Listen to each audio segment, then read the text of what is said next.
Goedenavond, een overzicht van het Zeeuwse nieuws. Het is zondag 23 november.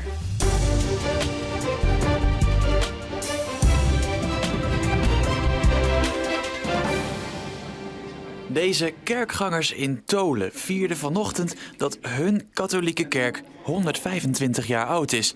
En voor sommigen betekent dat heel veel. Het is een hele speciale dag. Het is de kerk, deze kerk, daar ben ik gedoopt. Ik heb de communie ontvangen, daar ben ik ook gevormd.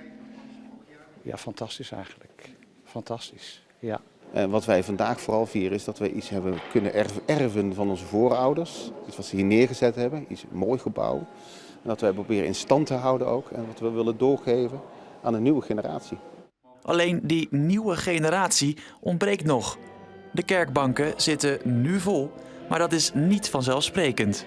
Nee, dus het is eigenlijk best wel uniek dat het zo vol is. Normaal komen er zo'n 30 mensen op een kerkdienst af. En dat mogen er wel wat meer zijn, vinden ze daar. Maar goed nieuws, dat lijkt langzaam de goede kant op te gaan. De bodem die raken we niet op dit moment. We kunnen eigenlijk alleen maar weer opveren naar boven. Kortom, op naar de volgende 125 jaar.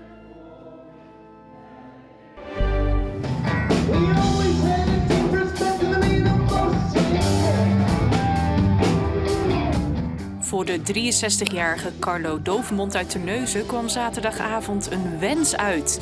Hij kon dankzij zorginstelling SVRZ en stichting Mascura een optreden bijwonen van In Floyd, de tributeband van zijn favoriete band, Pink Floyd. Ik hou van Pink Floyd. Ik vind het geweldig. Net daar. Ik geniet erg. Carlo is al 50 jaar fan en praat er vaak over met zijn persoonlijk begeleider. Toen gaf hij zo aan van ja, ik zou toch wel eens heel graag naar een concert nog willen. Maar hij zit natuurlijk zo gevangen in zijn eigen lichaam omdat hij gehandicapt is. Het zorgteam schakelde de stichting in en zo kon Carlo alsnog genieten van een avondje uit. Hij is heel emotioneel. Je ziet aan zijn mimiek, zijn gelaten, traantjes komen. Heel veel herinneringen van vroeger komen boven. Dus ja, dat doet toch wel iets met ons. Van wij steken heel wat uurtjes in de zorg, want het is best wel heel pittig.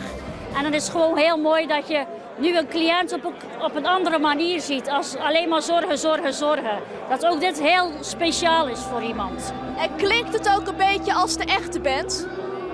Het is niet hetzelfde, maar het komt er in de buurt.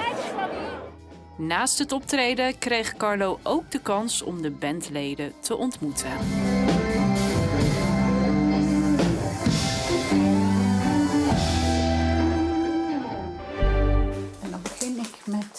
Mario van den Broek heeft een visuele beperking, maar toch schrijft en tekent ze prentenboeken.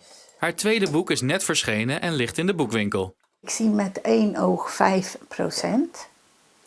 En daarvan is er heel weinig kleur. Het is of donker of licht. Dus ik zie geen verschil tussen geel, roze, lichtgroen. Dat is gewoon een beetje lichte grijze kleur. En blauw, zwart, rood is gewoon donker. Om toch een beetje te kunnen zien wat ze doet, maakt ze dankbaar gebruik van een aantal hulpmiddelen. Alles onder de loep, afgezaagde penseeltjes en proberen. En in het begin ging het helemaal niet, omdat ik gestopt was met tekenen ook. Dus onder de loep ging wel en dan is het makkelijker om hele kleine details te tekenen. En dan is het gewoon een kwestie van uitproberen. Alleen de kleuren kloppen dan vaak niet en de poppetjes niet en het perspectief niet. Dus daar heeft heel veel werk in gezeten om het toch een beetje kloppend te krijgen. En daar soort trucjes voor te leren om die bij elkaar te krijgen. Naast dat ze het heel erg leuk vindt dat haar boekjes worden uitgegeven, heeft Mario nog een doel met het schrijven en tekenen. Ik wil inspireren zodat iedereen toch dingen doet, ook al kun je het niet perfect. Zie de lol ervan in en doe het gewoon. Daarnaast wil ik kinderen inspireren door de figuurtjes heel simpel te houden. Om kinderen te inspireren om zelf toch weer meer te gaan tekenen dan achter de apparaten te gaan zitten. Het was vandaag bewolkt en er viel afgelopen nacht ook wat sneeuw die enige tijd bleef liggen. Maar al snel kwamen de temperaturen boven nul en smolt de sneeuw ook snel weer weg. Deze foto's kwamen uit 's Heerenhoek en Vlissingen. Deze middag hadden we te maken met bewolking en maximumtemperaturen boven 0 met 3 tot 5 graden. Maar het voelde wel kouder aan en dat kwam door de wind. Die was krachtig uit het zuiden.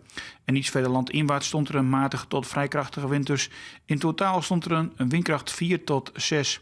En vanmiddag hadden we te maken met regen tot het einde van de middag. Vanavond en vannacht hebben we droog weer met opklaringen, een matige zuidenwind en een minimumtemperatuur van 3 à 4 graden. Morgen hebben we een matig tot vrij krachtige zuidelijke wind met dan overdag wisselend bewolkt weer en enkele buitjes. Dinsdag volgt met regen en woensdag hebben we een betere dag. Dan komt de zon erbij en blijft het droog. De maximumtemperatuur komt dan ook komende week iets hoger te liggen, rond 7 of 8 graden. En de wind die doet ook een paar stappen terug, die wordt zwak tot matig en komt uit een westelijke richting op dinsdag en woensdag. En met het weer zijn we aan het einde van deze Zeeland Nu. Een hele fijne avond.